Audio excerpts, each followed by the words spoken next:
Hello, everybody, and welcome. I'm Jessica Abernathy, and with me today is Trisha Montgomery, and you are listening to Pets Are Family. Hi, Trisha. Hello, Jessica. How are you doing today? That's a big old gulp of water. Are you thirsty? I'm always thirsty. I can't help it. I love the way that pit bulls drink their water. Can I just say, when you drink your water, or like they're like, "La, la, la." You know, it's like that. It's like they slurp. It's like, water.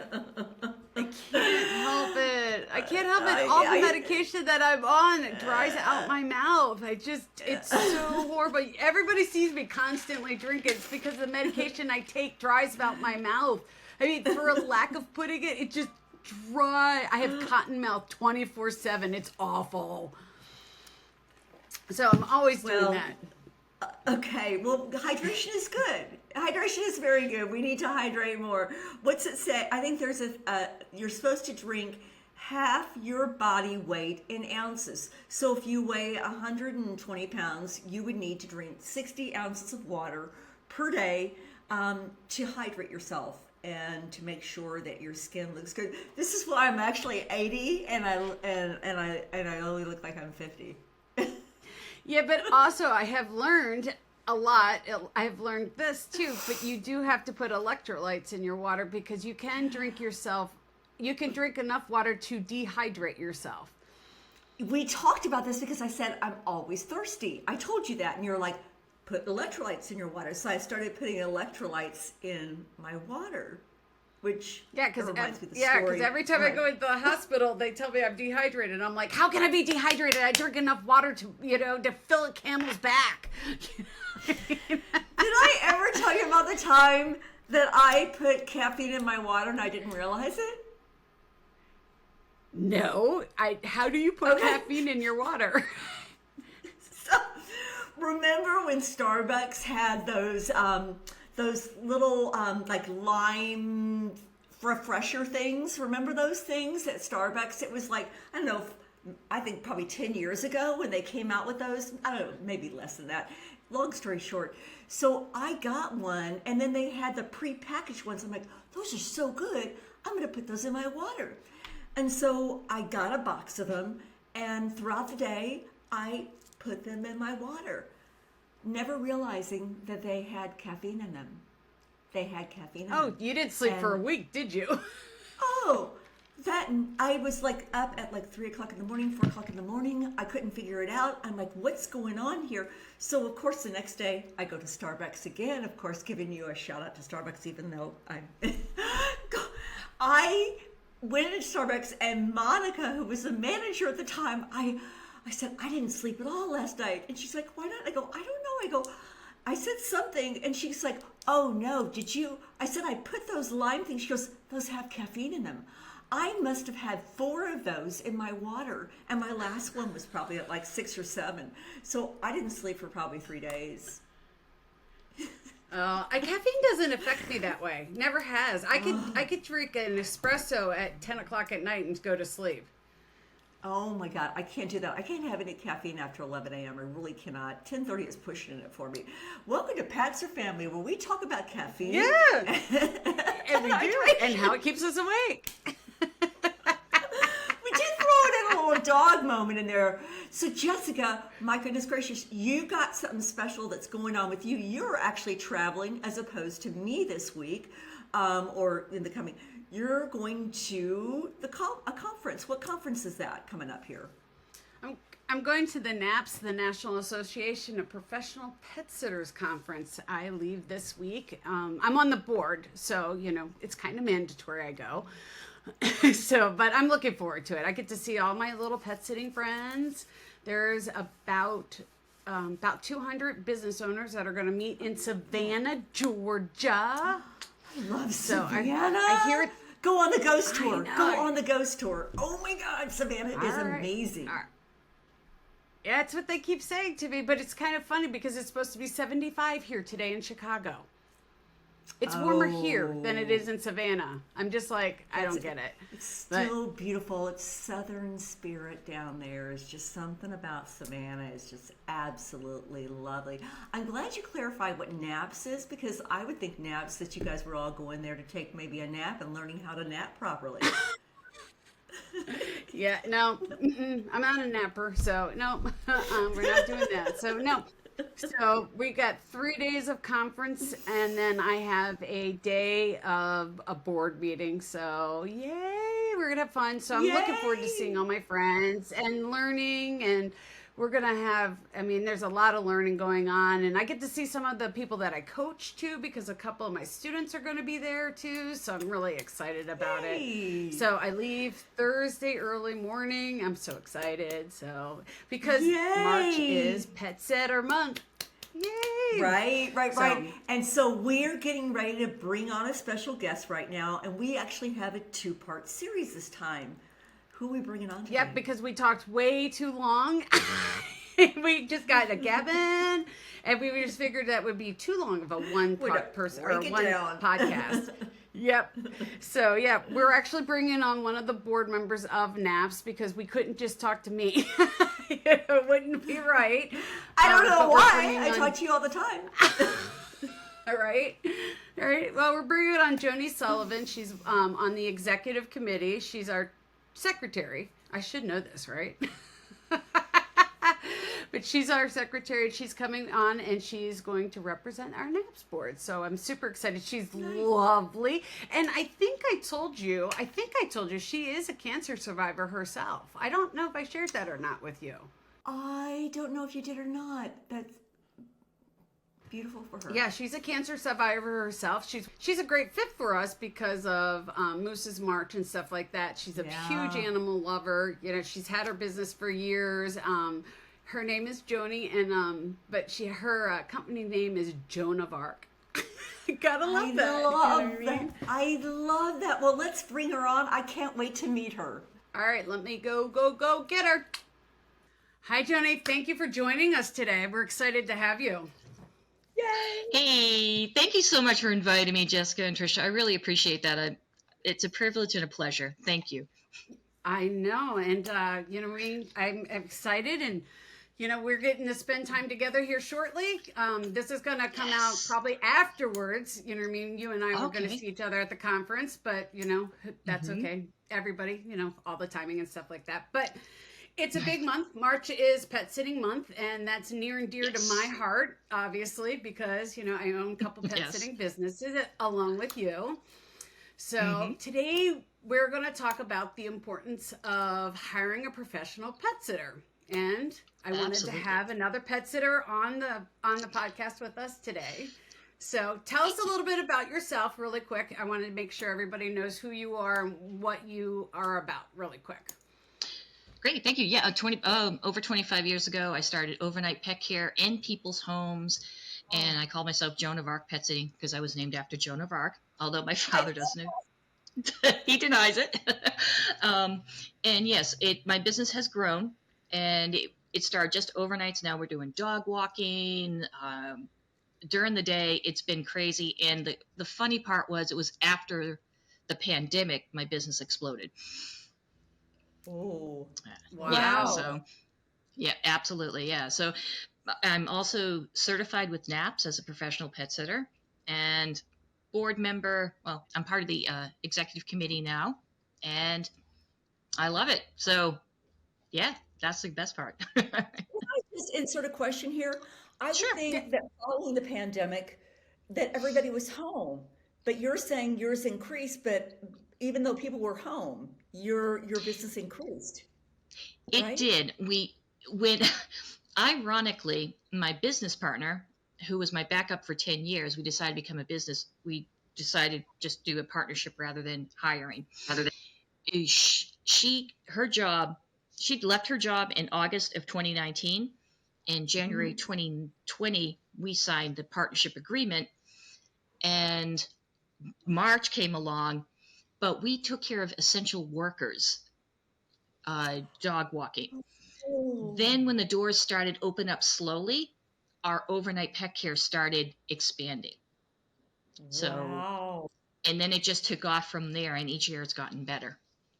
Wow. Okay. Thank you for explaining that. I was an essential worker at that time. Oh, I right. took my dog to work with me, but go ahead. Sorry, I just I'm like, So, okay. no, Okay. no, No, totally. And it's a valid question. right. No, it is a very valid question because people think that with everybody staying home, because remote working is very, very popular now.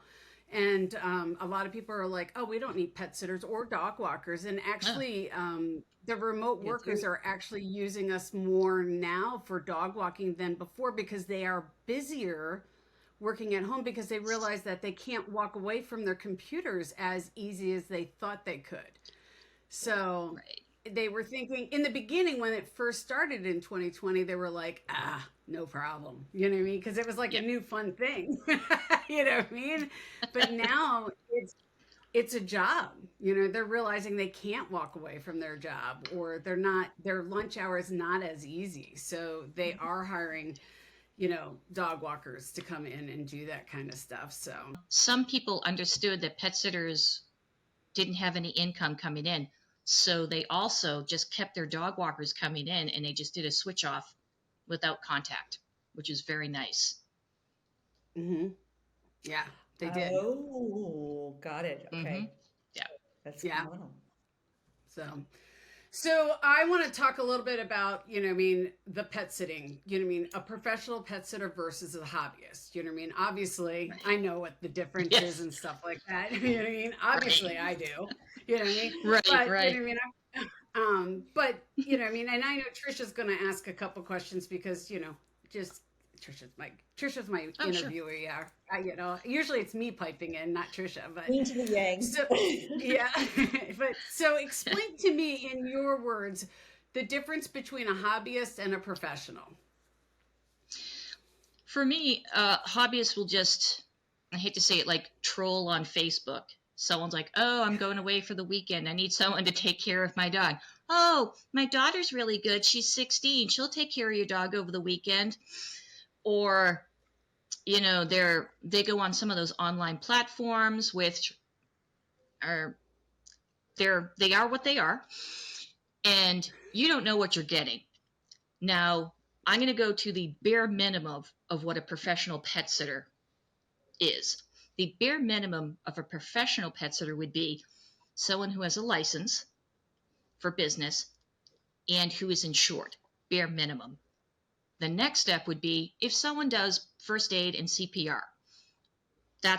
You want to know when you hand that leash, that kitty litter scoop over to somebody, are they going to know what's going to happen during an emergency? Cats are fragile. Are they going to see the signs? So you want someone at least with a license, insurance in case something happens, pet first aid, and CPR. Not first aid for people, but actual pet first aid. There are differences, and you want someone who knows that. After that, you want someone who wants to educate themselves. You need someone that's going to go and take courses. As I said, I'm certified with NAPS. In addition to that, they require CEUs. So I've taken courses on senior dogs, parrots, things of that nature. There are so many things out there that if you're a professional pet sitter, that you don't have to spend a ton of money to learn, but you just keep learning. And it was ironic because I'm part of this network, and we're saying what would be a professional, and these are the things we talked about. Everything I've mentioned so far, but the continuing education that you're not just, hey, I can do this because I've been doing it for 25 years. I feel as though I can't learn enough. When I started 25 years ago, the way we treated animals was deplorable compared to what they have now. I mean, dogs would be in a doghouse in the backyard in the middle of the night. Now Fluffy has to have, like Max has to have his bed. At the end of the bed, he has to have 4 blankets, but the last blanket has to be tucked a certain way. He has to have a cookie, but you can't say cookie in front of him because he'll know right away and he'll get upset. I mean, there are things that you just have to, And it's like, it true. is. It's so true. Trisha's laughing. I mean, it's true, Trisha, I because know this. I know I'm that person. Yes, I am that person. yes, yes. I actually had a client that said to me, She had like 4 cats. She says, you need to microwave this cat's food 8 seconds, 2 seconds, 8 seconds, sprinkle grated cheese, and then put it on top of the dresser so only this cat will eat it. That's what we do. And you know what? We just do it because that's what they want.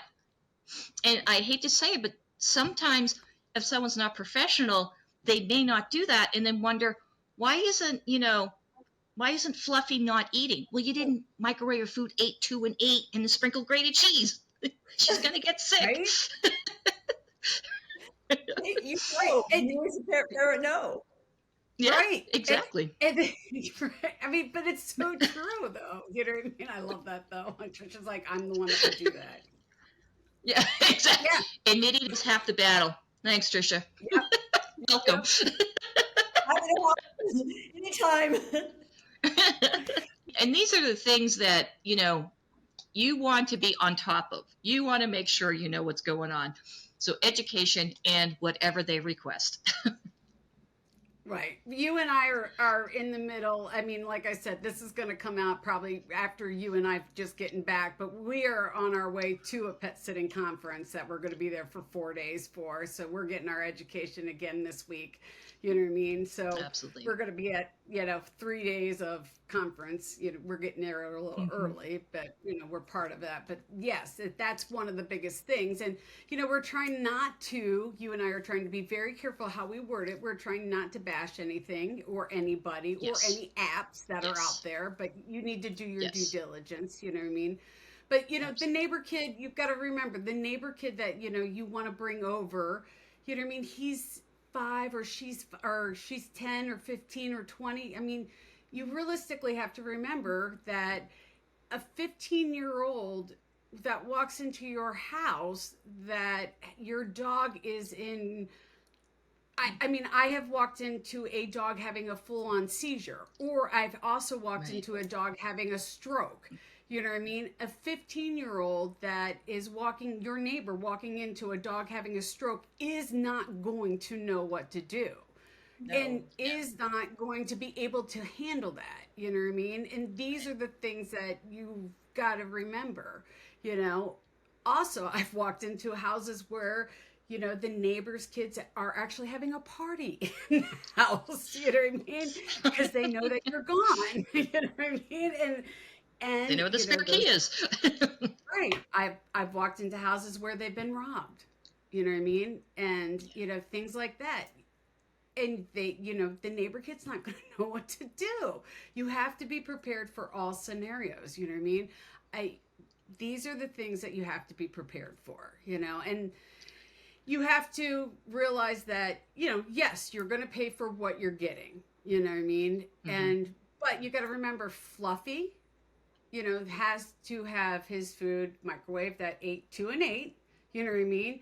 You're going to pay for 8, 2, and 8. You know what I mean? These are your kids. You know what I mean? You would not leave your kids with anybody. And I know Trisha's got to say something because I can see it. So go ahead, Trisha. No, I want to know why do you think that? Is it just easier? Like, I don't have a pet sitter, so, oh my gosh, you can watch my dog, you can watch my cat, that I saw you on Facebook, or you're whatever. Do you think that people don't think about first of all, I love you guys. I love that you talk about education, because I come from the veterinary world, and CE and continuing education is so valid and so very important. I wonder if people even realize that there are pet sitting conferences and there is continuing education for standards of excellence. I bet not a lot of people know that, right? They don't, unless they try to book us during a conference. And when we say, oh no, we're going to a conference. And one of my clients, I said, oh, I'm going to a conference, so we're not going to be available. She actually talked to my business partner. She goes, what do you guys do at a conference? Like, what do you do at a pet sitting conference? And I'm like, oh my gosh, you have no idea. We talk about different species. We learn about their different things we need to look out for. Honestly, we love when veterinarians show up and they can educate us on these are the things we need to look for. Walking in on a dog with a seizure, you don't just, oh, I know what to do. No, you have to be taught, and we want to learn that. And if I can say on a side note, when it comes to hiring the kid next door or even the neighbor next door, that's very dangerous. Like, I don't think people, again, they don't understand. They look at some of the online platforms and they say, Yeah. they're in the newspaper. Let's put it that way for different scenarios. So they think, well, I'm not going to do that. So let me get a neighbor's kid. Well, it's dangerous because what if your 16-year-old daughter walks into a party? Well, she could be a target. What if she walks into the house being in the act of being robbed? Like, she could walk into these different things. Other things is, what if she's out, or your son or daughter, doesn't matter, and they're out walking a dog, and the neighbor never said, oh, my dog's dog reactive, because they're not going to use those words, and even if they do, they don't know. So the dog is dog reactive, comes up another dog, and instead of going after the dog across the street, the dog turns around and goes after your child. That is, like, there's so many levels of how bad that is. And a dog walker is going to know, I have to they're going to know, need to put the dog in a sit, carry treats, these things, all the different things they've learned, they've talked through, they're part of networks. These are things we do. They know what they're doing. And they will do that. They will get that, okay, I know the dog's dog reactive because we know to ask questions. Yeah. That your teenager's not going to know. And you know what? It's not fair to someone walking into a pet sitting situation that doesn't know. I'm not disrespecting anybody who wants to go in and help their neighbor, make a few bucks. I get it. But it's not fair if you don't have all the information. You're setting them up for failure. Well said. Absolutely. And the other thing is, dogs, we always say this in our interviews, our meet and greets, your dog is going to act different because you're not here. So we have to think ahead. We're always trying to think 4 or 5 houses ahead, never mind steps ahead. Because your dog is going to completely act different. Your dog is used to you, used to your commands. But when a pet sitter comes in, all bets are off. They're going to act different because they're going to try to get away with things. Or not. Yeah. I always say it's kind of like when you go into a pet sit, you know what I mean? For me, I always consider myself like an ant because the dog is going to treat you like an ant. So it's going to try to figure out what it can get away with you. You know what I mean? Exactly. Seriously, it is. So it acts one way with mom and dad, and it totally acts a different way with the pet sitter. It's like, can I get another treat out of you? Can I get away with this with you? You know, it's always going to act totally different with you. It's like, I can get another treat if I do this. I can do this with mom, you know what I mean? And they do different things. Example, Joan, we had her on a couple weeks ago, or earlier last year. Fonzie does totally different with me than he does with her. You know what I mean? Like children. He just like, He brings me. I mean, it's like, you know? my daughter, if getting baby, whenever she was getting babies, you can get away with stuff. And I think their dogs are the same way. So I have a question for you, Joni. How does a pet parent know how to find a pet sitter? What's the differentiator? I mean, how do they find you? How does that work? Well, I have to admit, I do troll Facebook. Love it. Hi, I'm Joni, and I troll Facebook. Okay. And not only do I troll it, but my business partner trolls it. So one of the many things that we do is that we really want to promote professional pet sitters. So we say, if you'd like, please try us, and we send them our Facebook. If it's Facebook, we send, the link to our Facebook page. And then I will say, but if you're not comfortable with us, please check out the NAPS locator and find someone in your area. So it is hard because when people think professional, they think those online platforms, and half don't want to go near those, and the other half aren't sure. And if they can save a buck, they'll go with whoever. But you're right, it's hard in one sense, but we're trying to, I know that myself and my business partner, Chris, keep trying to promote. Let's look at this. Look at this. If someone cold calls me, because a lot of times I Google pet sitters in my area, if I'm not available, I go, please go to Naps, check this person out, or I try to find them somebody. But the big thing is people Google, so you really have to make sure that your Google thing is set. Got it. Yeah, and for those that are listening that have never heard of Naps, or you were first time listening, because I always say, I always at the end of the podcast always say, give Kathy Delaney props. But Naps, Kathy Yes. Delaney is Yeah, more I exclusive always- than I do. yeah, she does. Great. I always say, bye, Kathy. NAP stands for the National Association of Professional Pet Sitters. That's what NAP stands for. So, Thank you. I've been part of NAPS forever, so I feel like it's part of my life. I want to know. I You know. want to share a quick story here of a really. It was an interesting dog sitting moment. I had Zeus, who was my red-nosed pit bull, and I had interviewed. I had just moved somewhere, and I didn't know a lot of the people there. And my long story short, I found someone through an app. And it rhymes with I won't even say.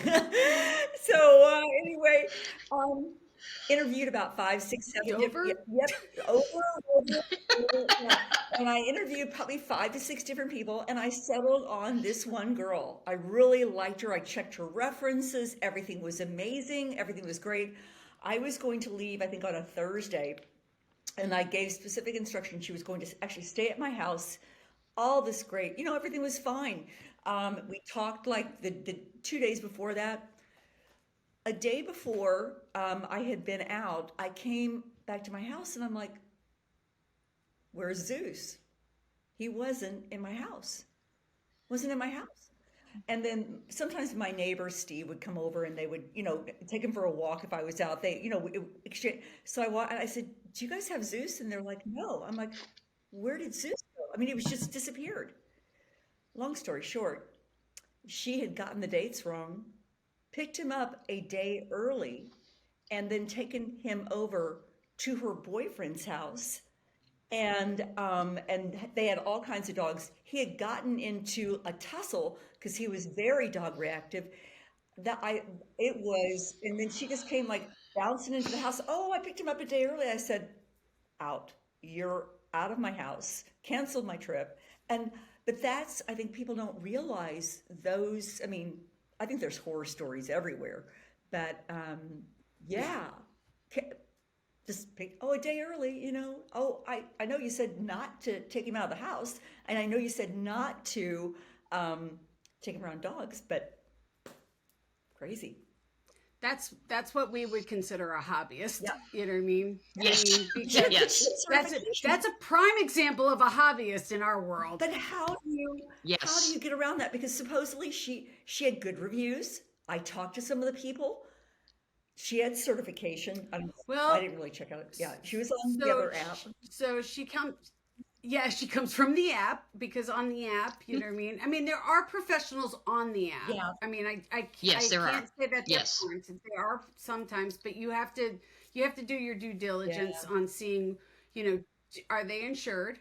You know what I mean? Because if she's insured, she should have, the insurance should have paid for everything for her. You know what I mean? Does she have any, stuff like that? That's the biggest thing. But, a lot of them that are on these apps are hobbyists. They have full-time jobs. They're yoga instructors. I mean, nothing against yoga instructors. I love all of them because they're helping me get in shape. Mama sit stay. But yeah, I love our yoga instructors. But it's not their full-time job. This is I do it full-time job. Full-time. This is Joni's job. It's our businesses. We run businesses that are pet sitting. Yeah. You know what I mean? So it's not their Yeah, business. my name, right. Like my name is literally on my business. So it's my reputation. It is like, it's my baby. And it's also like a twofold. It's my dad named me, so I use that. So it's like, I am not going to let anything happen to my name, because that's huge. And you just, unfortunately, when it's a hobbyist, they don't understand. And I say this very lightly, is it is one thing to take a Labrador retriever out of somebody's house because it's a lab. But certain breeds, you don't do No. anything extra at all, because no matter what, that breed will be the one at fault. Yeah. And for you, like for us, we understand. Like if you said to a professional pet sitter, my dog is dog reactive, you know what I mean? That's a red flag for us. I mean, that dog is not going to, Yep. if that dog's not leaving your yard. No. You know what I mean? Exactly. It's like, right. I mean, those are key words to us. Whereas a hobbyist, it Yeah. doesn't mean as much. Right. You know what I mean? Right. Right. So because they don't know what the key words are, and they don't know. And I'm not bashing hobbyists, because there's a lot of hobbyists no. that start they become professionals because they realize this Right. is their calling, and that's how I started. I'll be honest with you. I started as a hobbyist. I was, you know what I mean? I didn't realize I had a business. I mean, I did it for 3-4 years, and I was like, wait, I have a business. And I was like, oh, I better get a license. Yeah. That's how I started my business. So, you know what I mean? But then I put it into a business, and I started educating myself to make sure I was doing it the right I have a way. question for you both. You know. Has anybody ever tried to hire you, and then you just turned them down? You wouldn't work with them, and if so, what was the reason for that? Yes. Yeah, I was gonna say that's a question of the century. Yeah, it's a loaded question. It is. Because sometimes, yeah, it's hard because there are some people with unrealistic expectations that you will never fulfill, ever. You could be the absolute best pet sitter in the universe, and you will never fill their expectations. And because of that, it could go bad for you, because they could write a review like, they're terrible, they didn't do this, X, Y, and Z. Now, I'm not talking 8 seconds to an 8. That's completely different. But you can tell there are people that they're going to want more than you are physically able to do. And by that, I mean, they will hire you for a 20-minute visit, but expect 45 minutes worth of service. And if you don't do the 45 minutes worth of service, then you're the worst pet sitter in the world. Yeah. I always say this, you know what I mean? Because that is a loaded question that you ask. And every interview that I have done in my everybody asks that question. And as a business coach, I always answer it this way. Everybody has their own business, and we model our own business around the way we want to run our business. And not every client is the perfect client for our business. Mm-hmm. So we don't take every client because they might not meet the expectations of the way we want to run our business. So some people run their business where they're just dog walking. So they run Monday through Friday. So if I get a client in that's a pet sitting client, they're not the right fit for my client. You know what I mean? So I wouldn't take them. So it's not necessarily that the client is a horrible client. They're just not the right fit for me. So yeah, so you have to, it's not necessarily like the client's because of Apple, I can't say the right words that I want to say because I swear like a trucker. Apple, they're just a jerk. Orange, you wish you can't use words. You can't. Yeah, I can't swear on this podcast because of Apple, because they won't let me swear. But you can't, it's not because they're jerks or, like their expectations are unrealistic. It's just because I teach business owners that you have to set your expectations of what you want your business to be, your boundaries. And if a client doesn't fit in what you want to run your business as, then they're not your ideal client. And so you don't take the people that aren't your client, that don't fit that model. So yeah, we don't take every client because it's not the client that we want to have in our model. But that doesn't mean that you can't refer out to your friends that you have that are pet sitters, that you know that is the perfect client for them. So that's why we say that's a loaded question for us, because each of us run our businesses a little differently. You know what I mean? I have friends that only do pet sitting clients and they don't want to do dog walking middays. So, You know? So I mean, another question to follow up on that. So, if I'm a pet parent and I am looking for a pet sitter and I've got a vacation scheduled out, what are some of the best practices that I can that to find the best pet sitter? And is there times, I mean, because obviously, say Christmas is coming up or Mother's Day or 4th of July, people call at the last minute and go, hey, by the way, are there times that you should go months in advance? What are some of those things for our pet parent audience that they would like to know or they should know? I'm booking out to 2025 now. And I started booking out. Yep. Get the fudge out. Once again, there's that. See, we can't say the certain words because of Apple. Get the fudge out. I know. I said, that's why I said, get the fudge out of here. Oh my word. Are you serious? Yeah. Yes. Very. I had at least, and that was in December. So in 2023, we're booking out to, sometimes if you have a very special occasion, you're going to, an anniversary, a special birthday, get the pet sitter in line. Like, I have some clients that will not make any vacation plans until they book us first. Then I have other clients that will have everything set and it's like, oh yeah, I'm leaving on Thursday. It's Tuesday. I'm not available. So if you want to go away stress-free, plan ahead. But the crazy thing is, there are times when someone could try to book us and we're just available. It just happens to be that way.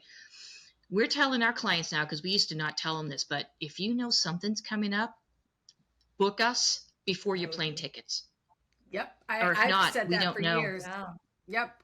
You always book your pet sitter before you book the plane ticket. I've always said that. Right. Before you book your flights, book your pet sitter. And if it's Thanksgiving or Christmas or spring break, those 3 holidays, you want to book us before, and you want to book us early, because it fills up very quickly. And in my businesses, you're not guaranteed a spot until you pay, because it gets that full. You know what I mean? It's payment up front. It's that. I mean, Christmas books, I'm usually full for Christmas and Thanksgiving by July. I'm 100%. Yep. So what are, if you could give like the 5 top tips for pet parents and standards of excellence, what would those be, Joni?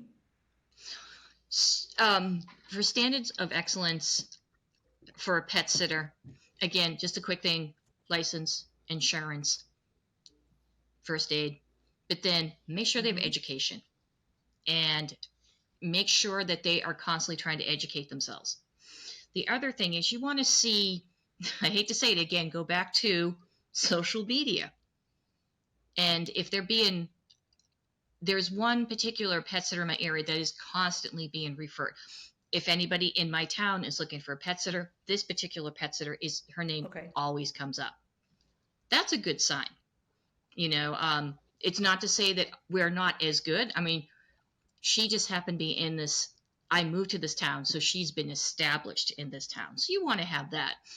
And I hate to say it, and this is going to sound really funny, but if you're on a mom page on Facebook and you get recommended, you've arrived. Like, you can be on the town page, dog pages, but if a mom page recommends you, oh yeah, that's like 5-star review. Mm-hmm. That's a bell. That's a ring a bell. Wow. Exactly. Well, you know what? I think Trisha, I think we should have her on next week, and we could talk about like what we should do, what pet sitter should well, I can't even think now. I still got the what the fudge. I got that in my head. That's the best thing I've heard today. Why don't we have her on next week so we could talk about what pet parents should do when the pet sitter comes over? Yeah, How I about would we do love that? that, and I think I want to know more. I Okay, think so too. thanks. So, all right, Yeah, why don't we do that? I'd love So to come back. we could do a part two. We've been talking Stop. about it. All right, sounds good. All right, Trisha, we had to cut that in half just because We I did. think you got it. She and I could go on and on and on and on and Uh, on and wait and on.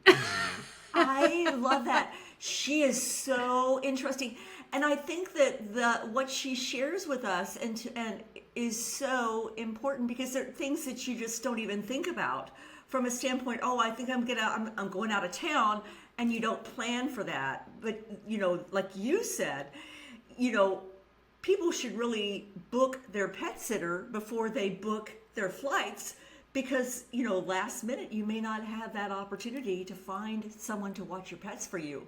And how Yeah. I'm amazed at how people don't think about where they keep things and the veterinary information and what goes wrong and what did she mention, was it the 8 2 and 8, something like that? I feel it ate this, ate 2 seconds for that. That was very interesting. Well, and it's also it's interesting too because it's educational on what the difference is of what a professional pet sitter is versus a hobbyist, and it's you Yeah. know there are platforms out there, you know what I mean, and I'm not trying to discourage anybody, but there are platforms out there, and this is how Yeah. people get into our industry because they try it out to see if they want to build a business. And I Right. do a lot of coaching with people that start on these platforms and they realize this is what they want to do for a living and they take that platform and then they build their business because they realize they want to go into business, you know what I mean? Yeah. But you've got to do your due diligence and you've got to see, find out, do they have insurance, you know what I mean? Because things do happen. You've known me for a long time. I mean, accidents happen, things happen, and they can be big, and can be very Yeah. costly. It can be, and again, I don't think people think about that. I really don't, and I think I come from a mindset. I'm like, why didn't you know? But then you realize we're a different breed than other people are, and then your normal pet parent may not think about those things. So I cannot wait to see what she brings us next week and that next interview that we have with her as well, because I think the more things that she shares with us for our pet parents, how important that is. And I cannot wait for you to share your knowledge from the conference and then what you bring back and how we can use that for Pets or Family. Yep. Just remember, if you guys are looking for a pet sitter, you know what I mean, you can go to the NAP's website and there is a locator page there. So that way you can find a professional. And if you can't find one in your area, PSI, which stands for Professional Pet Sitters International, they also have a locator page. Some people say there are competition. You know what? There is no competition in the pet sitting world. Just find yourself a reputable pet sitter is the biggest thing. You know what I mean? And if you ever need help, send us a message. I will help you find a professional pet sitter. I know a bunch. I mean, on Facebook, Trish and I were laughing about this the other day because I have 4,000 people that are friends with me on Facebook. I think I know 100 of them are really, you know what I mean? The rest of them are pet sitters because of my association with so many of them. So I have friends over in England and Ireland and, here and there that are pet sitters, dog trainers. Jessica, why don't we start adding something like that to the website for our Pets or Family website, some resources and some links? I think that'd be a great idea if we did that for our audience when they go to our website, that they see that. So just a thought. Yeah. Yeah, well, that'll give me another project to work on. Yay! Yay! Yay for me! Well, No, guys, don't mind. it's been awesome. Awesome to see you all today, and we cannot wait for the second part of Joni and Joan of Arc and finding out more about pet sitting, and then it's going to be pretty exciting, so you want to stay tuned for that. Bye, everyone. Have a great one. Mwah. See you soon. Thanks for listening to Pets Are Family. You can find us on all the channels now. Yes, all the channels now. So make sure you share us with your friends, your families, and your coworkers, and anybody that has a pet. Make sure you like us, give us your feedback, tell us if anything that you want us to talk about, all that fun stuff. You can reach me at jessica@petsourfamily.net or trisha@petsourfamily.net. Thank you for everything that you guys do, but make sure you like us, subscribe, check us out on YouTube. You can always see what we're up to. And we want to thank all of our sponsors, all of the people that support us. We love every one of you, and we can't thank you enough. And remember, check out Moose's March, moosesmarch.com, moosesmarch.com. Come check us out. Talk to you guys soon. We'll see you next week. Bye.